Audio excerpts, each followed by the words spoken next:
Happy Sunday sa ating lahat. Gusto ko lang ibahagi sa inyo yung trending sa social media, lalo tigit sa Facebook, kung saan si Senator Bato de la Rosa ay di umano'y sasapakin ang isang kongresista, si Congressman Percy ng Anak Bayan, Part List. Sabi niya dun sa statement niya, sasapakin daw niya yung kabilang pisngi ni Congressman Percy sapagkat hindi daw pantay, hindi daw balanse. Tignan nyo sa taas. Basahin nyo. Ganon din naman tumagon si Representative Percy patungkol sa statement ni Senator Bato de la Rosa. Masyado daw matapang, pero pagdating sa West Philippine Sea at ICC, umiyak naman na para bang buhaya. Yun ang sabi ni Congressman Percy. Tignan natin sa mga susunod na araw kung ano yung mga statement ng bawat panig. Ngayon ko lang nakita yung post ni Senator Bato de la Rosa patungkol sa statement niya nung nakaraang linggo, mga nakaraang araw patungkol kay Congressman Percy.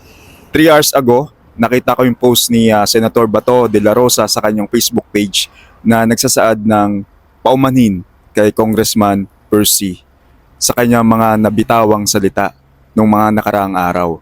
Basahin po natin. The past few days have weighed heavily on Filipinos, especially sa aming mga Mendawanians at ibang Cebuano-speaking people.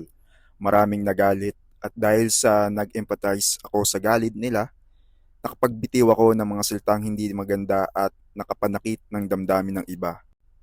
I apologize for what I said and did, particularly in failing to see the bigger picture.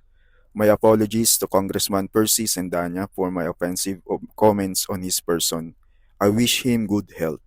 I make no excuses and I take full responsibility for the hurt my words have caused. Muli, happy Sunday. Ingat tayo, huwag kalilimutan magsimba.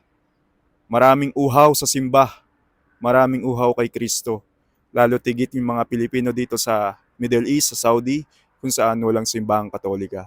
Kaya yung mga Pilipino dyan sa Pilipinas, magsimba kayo. Kasi nandyan na yung mga simbahan sa paligid nyo.